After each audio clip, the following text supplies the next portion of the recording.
Hello, this is Pete Jones, and you are listening to the Dragons Are Real podcast. This is episode 108, Advanced 5E Trials and Treasures. But before we get onto the main topic, just a quick shout out. Evil Genius Productions are doing a new 5E RPG for the modern world based on the D20 modern system called Everyday Heroes. I've covered information about that on my blog, so check that out at dragonsarereal.substack.com. Everyday Heroes is in development and is coming out later this year on Kickstarter, so check that post out if you want more information. So let's get on to the main subject. Level Up Advanced 5th Edition Trials and Treasures. This is the GM guide and is the final of the 3 books I've covered. If you want to see or listen to the previous 2 books, then check out the previous episodes. So what have we got in the Trials and Treasures? So we've got the introduction, there's game mastery troubleshooting, world building, encounter design, exploration challenges, maladies, adventuring rewards, enchanted gear, appendices, and an index. So it starts off with a 4-page introduction, and this is designed for newcomers getting into RPGs and gives them some basic information about how to run the game. The GM in this is called the narrator, the dice rolling mechanics, and those sort of things to get you up and running. Which takes us on to chapter 1, which is the game's mastery troubleshooting. So this covers a variety of information, like the type of players you may get in your game. So for example, the character enthusiast, the combat enthusiast, and it sort of describes each of the players and what they like to do in the game and the problems they are likely to cause and how you may address that. We have potential conflicts, some things that can cause problems in your game, and some problem behaviors from your players and how to deal with them. Then we have some safety tools. So these are things such as like a session 0 with your players having an open door policy where people can come and go, using lines and veils, which is your hard boundaries and your soft boundaries, the X card, and script change. So for those new to RPGs, there's some great information in there. And then we get on to chapter 2, which is world building. And this is all about creating a campaign, what the premise is, the plot, the act structure, etc., etc. And it looks at the different approaches you can do to create the campaign, whether it be the GM leading it or it's collaborative with your players. There's also cover of the planes, the elemental, moral, material and mirror planes, if you want to do planes to your game as well. And there is no setting for A5E. This is all designed to help you either plug in a campaign or create your own campaign. Chapter 3 is encounter design, and this covers such things as exploration, social combat, challenge ratings, combat encounter difficulties, and those sorts of things. There is a challenge rating table which gives you the challenge rating with the experience points. There's how to do combat encounter difficulty, and there's a number of combat encounters for you to plug into your game, how to calculate the CR of the monsters versus the level of your players, comparing those and what is an easy task for them, a medium matchup, or what's going to be a hard. So there's lots of information there on how to calculate how deadly this game or this encounter is going to be for your players versus the creatures or NPCs you want to include with it. There is a nice encounter table which gives you your character levels across the top, and then down the left hand side it gives you the CR for the monsters, and for each number of adventurers what sort of level you're looking at for combat rating, for an easy battle, a hard battle and a deadly battle, and so on. So plenty of tools there for you to calculate your encounters. It introduces elite monsters, and these are variants of another monster. So they tend to be twice the hit points of a normal monster. It deals 50% more damage, and basically it's equivalent of 2 monsters of the same challenge rating. There's also legendary monsters introduced, and basically legendary monsters have 3 legendary actions and some possible extra bonus actions. Some good advice on those, how to introduce those to your game to change it up a bit. Then we go to encounter types, and there's a list of encounter types with some encountering complications, and it shows you how to use natural elements in your encounter. So we've got things like the cold, acid, brown mold, stuff like that, and how it increases the challenge rating.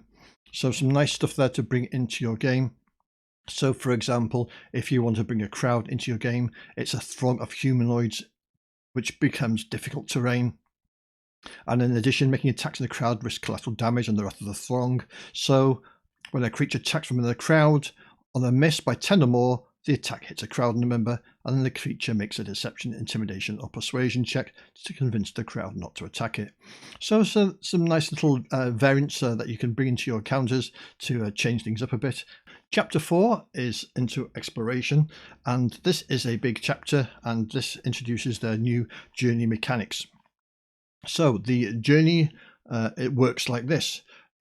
You look at the world map, and the narrator determines which regions the adventurers are travelling through. And for each region that they are travelling through, they determine the travel distance in that region, the pace, and the resultant travel time. And then in each region, they work out the DC and rolls a 1d20 to determine the weather for that region. Each adventurer then selects one or more journey activities and makes some relevant checks. And then the narrator rolls for one or more encounters using the appropriate tier table for that region. Then we determine supply usage and apply fatigue if necessary, and you keep doing that for each region they are passing through before you arrive at your destination. So what is supply, you ask? Well, basically, supply is an abstract way for dealing with supplies on the journey, and basically one supply sustains one medium creature with enough food or water for one day. When it comes to the region traits and DCs, then it gives you examples of how to do this. Each region is split into a tier from tier 0 to tier 4. Each adventure selects an activity, and these activities are things like befriend an animal, where you get an animal to help them, and if this animal is helping you, it may warn you of danger. Cook, where you can find food on a journey, or something like a chronicle, which just discovers something about a region that may help you. So each activity may allow you to get some extra resources, and the DC check for each of these activities is based on the region's tier, and each activity decides the skills to use. And you get results from a critical failure, success, up to critical success. And it gives you a result for each of these, and it tells you what happens on with the activity you're doing. And then the narrator rolls for encounters on the region's tier table. And there are a host of regions that are in this book, and each region has some tables for the 5 tiers, and there are things like the blasted Badlands, Shirelands, Deserts, Feywoods, and it gives you the encounters that may happen in each of these tiers of these areas. So lots of information on the provided regions, but not only does that, it goes on to give you some rules for creating your own regions with step-by-step instructions how to do this. So all great stuff for the GM.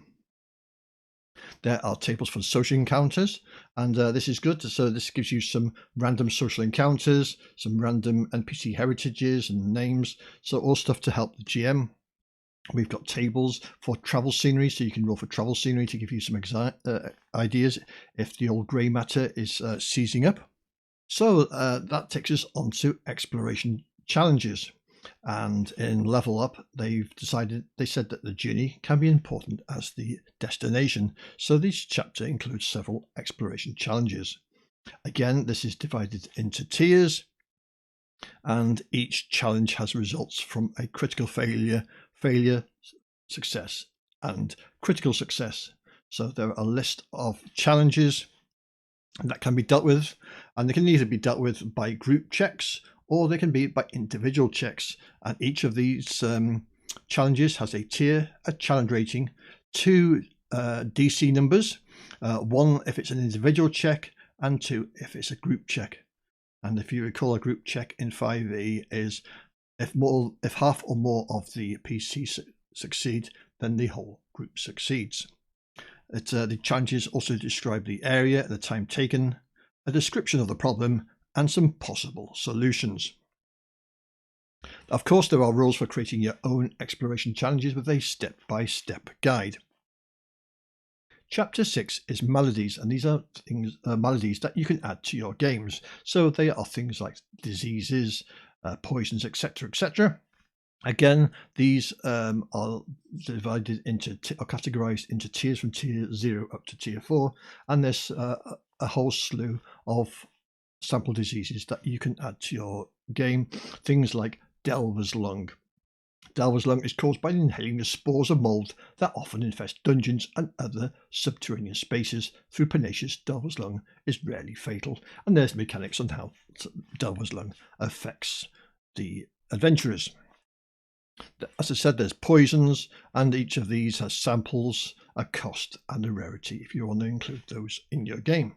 Chapter 7 is adventuring rewards, and these are different rewards you can give to your adventuring party, which is obviously your experience points in your normal 5e with the experience points table, but it does add some extra stuff, and how to deal with absent characters if a character isn't there because real life events mean the player's not there, setting objectives, giving out treasure, and there's things like treasure tables by level with some ideas.